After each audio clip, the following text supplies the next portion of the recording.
In this video, I want to talk to you about shocking your pool and how often you should shock your pool. It's an overlooked step that to me is a critical importance to keeping your pool chemicals good.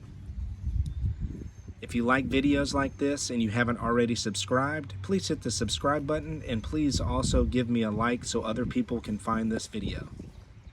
Right now we're looking at granular chlorine. So this is granular chlorine.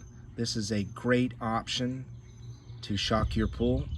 It's found at the pool stores. So the main ingredient right here is calcium hypochlorite. That is granular chlorine and it has calcium in it. I like to use this because I have a lot of pools that have low calcium levels. I'm always having to adjust it, so I like to use this. Then we're going to take a look at liquid chlorine. Okay, so here we have liquid chlorine. This is actually a 2.5 gallon jug. You may only have 1 gallon jugs, but essentially this is great to use.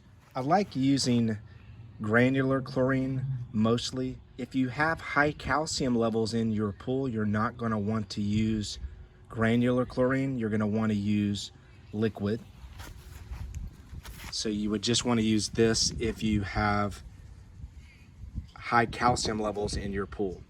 Regardless of which one that you use, you're going to want to make sure to shock your pool every 2 to 3 weeks. Super important to make sure to shock your pool every 2 to 3 weeks.